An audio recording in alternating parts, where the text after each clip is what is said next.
All right. Well, we finally have an answer for the Indianapolis Colts. They hire their new defensive coordinator, Lou Anarumo, who will be their new guy on defense, according to multiple reports here. I wanted to welcome on from Culture Uncut, Jason Spears. Jason, thanks for coming back on, man. So, this hire for a lot of people, when you talk and you look at Colts social media right now, there's a lot of negativity around Lou Anarumo and kind of look at the pure stats from this year. And there's some people who aren't too keen on this hire. So I'm curious, in your opinion, what do you think of this new defensive coordinator hire for the Colts? Well, people have to understand. First of all, this is not a super coveted job, so there aren't a lot of people beating down the door for this job. That's the first thing. Second thing is Lou Anarumo is one of the most respected defensive coordinators in the league. He gets the most out of the defenses that he coaches. Cincinnati is notoriously cheap. They've lost a lot of players. They lost Jesse Bates, who was a All-Pro safety, and so the context here is you have to have talent. I don't care how great a defensive coordinator you are. If you don't have talent on defense, you're not going to, it's not going to be a great defense. And you have to look further than the numbers. And sometimes in my past, I've looked too much at numbers too. But you have to watch the film and understand what you're getting. With this coach, you're getting a guy who will mix it up. Things that I really wanted from I wanted when once we got rid of or once Flus moved on to Chicago, I was hoping we get another style defensive coordinator. We got Bradley. What I wanted after that, debacle was a coach that, you know, pre-snap will do different things, show different looks, mix up coverages, play man, cater his defense and his defensive game plan to the opponent he's playing. So, for instance, if you're playing a quarterback who's terrible against the blitz, yes, he's going to blitz. He's going to dial it up and he's going to bring the heat. If you're playing against a guy that tears up the blitz, he's going to do whatever, he's going to back off. He's not going to blitz as much. That's the way he operates. He's a chameleon in that way. And I don't understand the hate for this hire.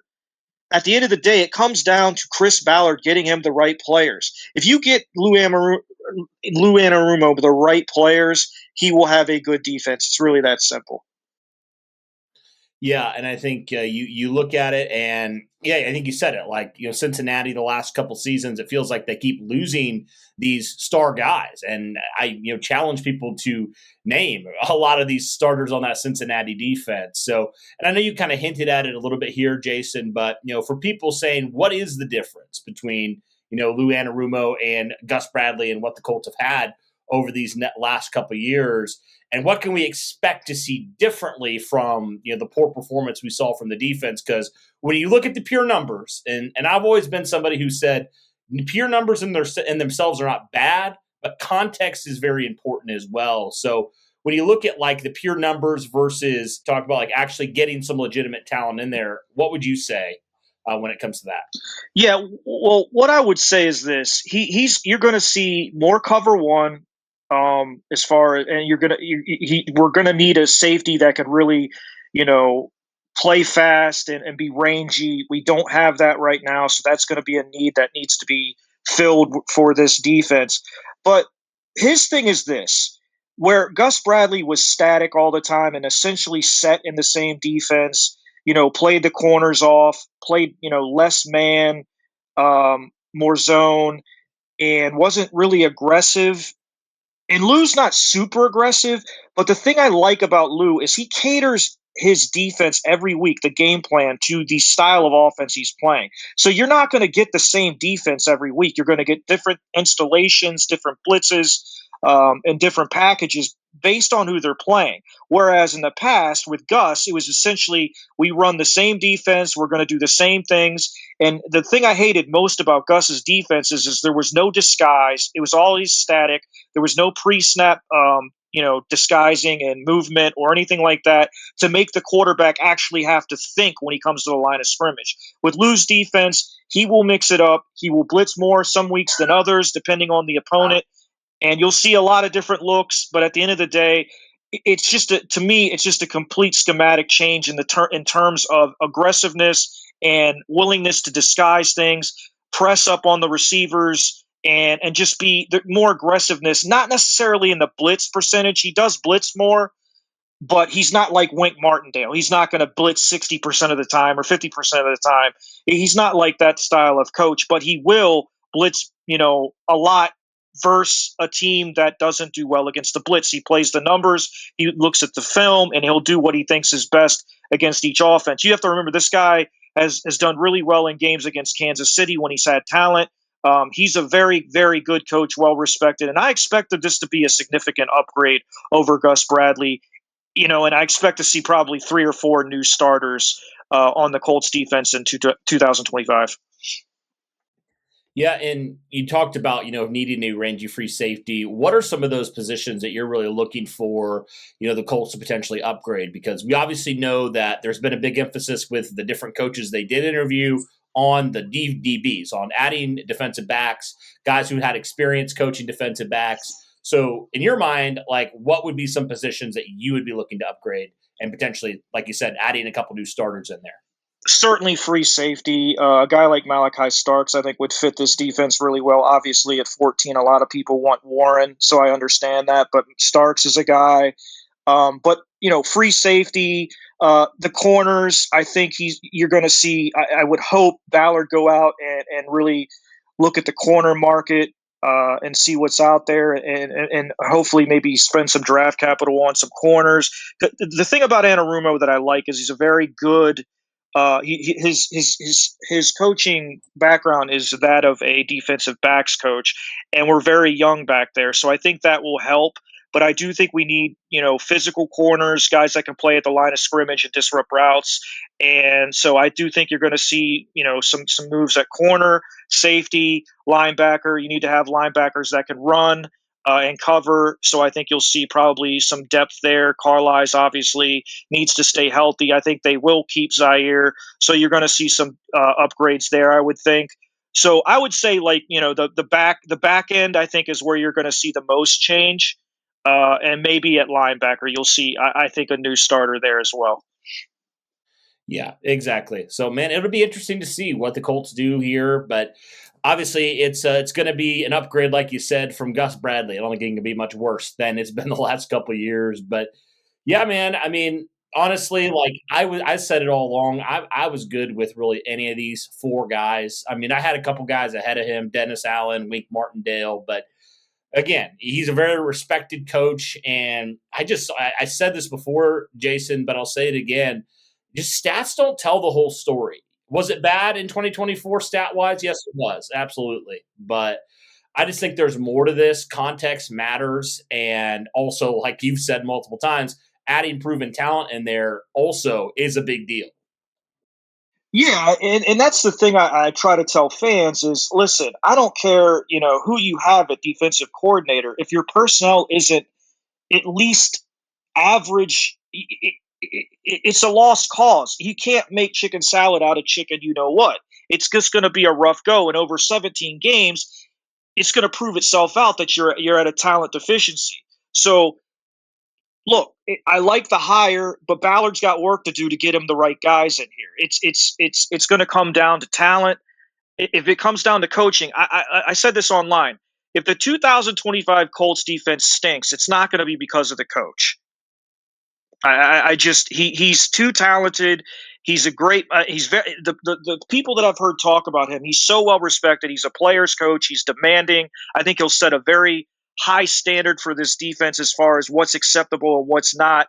And he's going to try to get the most out of what he has. And that's what he's always done. They played as bad as their stats were. They played well down the stretch, got Cincinnati in a position to almost make the playoffs. So, you have to look at everything. Like you said, Cody, context definitely matters. And you have to keep in mind, like what I wanted, like you said, I wanted Dennis Allen too, and I wanted Wink Martindale too, but it's a two-way street. They have to want to come here.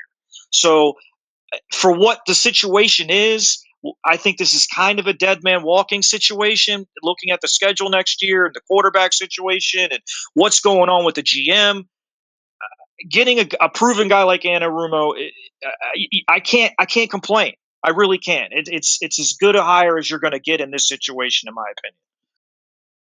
Right. I think you said that. I was going to be our next thing is like, who's to say this isn't a one and done deal? You know, if the Colts again don't make the playoffs, Chris Ballard, Shane Steichen, and Lou, they could all be gone, you know, at this point. So I totally understand that. And what coach really, you know, wants to jump into a situation like that, knowing it could only be for a year. So yeah, there's a lot of things a lot of factors that do go into that for sure. And obviously Dennis Allen probably going to be with Ben Johnson here. I totally understand that, you know, new head coach. So he does have that job security that makes a whole lot of sense and all that stuff. So yeah, man, I don't know right now. I mean, it's just such an awkward situation to be in because you just don't know the future with a lot of the people calling the shots right now. So, so I think if you get a guy like Lou who has a good resume, and you add him some proven talent in here, I mean, at least your defense maybe can become a little bit more respectable than it's been the last couple of years. And at this point, Jason, I don't know what else you could do right now if you're in this situation. And also, you can't have the excuse of, oh, Steichen never had his own guy because now he has hired him. He has found his guy. So you're really out of any sort of excuses that you have for anybody. Yeah, and the one thing I would say, and I've been as negative and as hard as on Chris Ballard as anybody. I thought he should have been fired after 2022. It's revisionist history, and obviously it didn't happen. I will say this though: so far, he's let Steichen hire the defensive coordinator, which is I think a change, and he's also allowed Steichen to hire a defensive coordinator that plays a completely different style of defense than what we've had in Indianapolis for the last 7 years under Eberflus, and then obviously with Gus. So I think that's a positive. Like I was looking for any type of hope, any type of positive after this season. And I think you're seeing a little bit of, I think it's a relatively significant development that you're seeing a shift in defensive philosophy. And I think that's a positive change showing that our GM maybe is figuring out like, hey, I don't have forever to fix this. This has to get fixed now. And I'm going to allow Shane to hire the DC, let him run what he wants to run, and I'll try to get him the best players. I'm going to give him the benefit of the doubt as far as like allowing Lou to do what he does. He's got to get him players, though. The proof will be in the pudding in the offseason. If he doesn't do much, I think this is a 1 year thing. But I'm hoping Ballard really goes out and understands like his rear end's on the line. He's got to go out and make some significant changes to this team and really go about trying to win in 2025. Otherwise, he's not going to be here. Steichen's not going to be here, and Lou won't be here either. So that is one positive that I've seen from the beginning of the season till now is they have made a little bit of a shift in philosophy, or a lot of bit of shift in philosophy, and allowing Steichen to make the choice. And hopefully, the inflexible Ballard will now become flexible and make more decisions that are geared towards winning football games in 2025 and not, holding on to picks and not doing what needs to be done to solidify this roster. Yeah, 100%. Like you said, proof will be in the pudding. We'll see what happens here. But Jason, I do appreciate you coming on here for a few minutes, chopping it up a little bit. And yeah, hopefully Chris Ballard actually gives Lou some pieces to work with here because if not, I mean, it really won't matter at the end of the day if you don't add some real proven talent on this defensive side of the ball. So really do appreciate it, though, Jason. We'll have to see what happens, man. Yeah, man, absolutely. Love coming on and talking ball with you. I think this is a good hire, and it gives us a little bit of hope. We'll see what happens. Hopefully, Chris Ballard does his job for once. We can only hope, man. But all right, man. Well, take care. Thank you for coming on again, and we'll have to do it again soon.